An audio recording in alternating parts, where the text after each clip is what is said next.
Amazon rainforest হলো বিভিন্ন ধরনের সাপের প্রজাতির আবাসস্থল। এর মধ্যে অনেকগুলি তাদের নির্দিষ্ট আবাসস্থলের সাথে অত্যন্ত অভিযোজিত।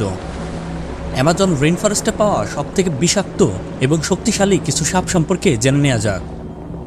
প্রিয় দর্শক, আপনারা যদি আমাদের পেজে নতুন হয়ে থাকেন তবে পেজটি ফলো দিয়ে রাখবেন, আর ভিডিওটা যদি আমাদের ইউটিউব চ্যানেল থেকে দেখে থাকেন তবে চ্যানেলটি সাবস্ক্রাইব করে বেল বাটনটি ক্লিক করে রাখবেন সবার আগে আমাদের পরবর্তী ভিডিও দেখার জন্য।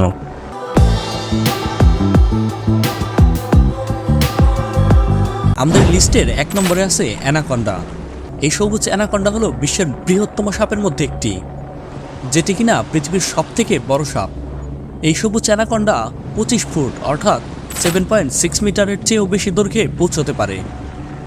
যদিও তারা বিষাক্ত নয়, তবে তার শক্তিশালী সংকোচনকারী পেশির মাধ্যমে যে কোনো প্রাণীকে আঁকড়ে ধরে মেরে ফেলতে পারে। বোয়া কনস্ট্রিক্টর। আমাদের লিস্টের 2 নম্বরে থাকা বোয়া কনস্ট্রিক্টর সাপটিও বিষাক্ত নয়। এই সাপটিও তার শক্তিশালী সংকোচনকারী পেশির মাধ্যমে যে কোনো প্রাণী বা অন্যান্য সরীসৃপকে আঁকড়ে ধরে মেরে ফেলতে পারে, তবে তারা বিভিন্ন আকার এবং বিভিন্ন রঙের হয়ে থাকে। বুশমাস্টার। এই বুশমাস্টার সাপটিকে সুরুকুকু নামেও ডাকা হয়। বুশমাস্টাররা অ্যামাজন রেইনফরেস্টে পাওয়া বিষাক্ত পিট ভাইপার। আমেরিকার সবচেয়ে বিষাক্ত সাপগুলির মধ্যে এটি অন্যতম। আমাদের লিস্টের 4 নম্বরে রয়েছে প্রবাল সাপ। প্রবাল সাপটি তার উজ্জ্বল লাল কালো এবং হলুদ ব্যান্ডের জন্য পরিচিত। অ্যামাজন রেইনফরেস্টে পাওয়া এটিও একটি বিষাক্ত সাপ।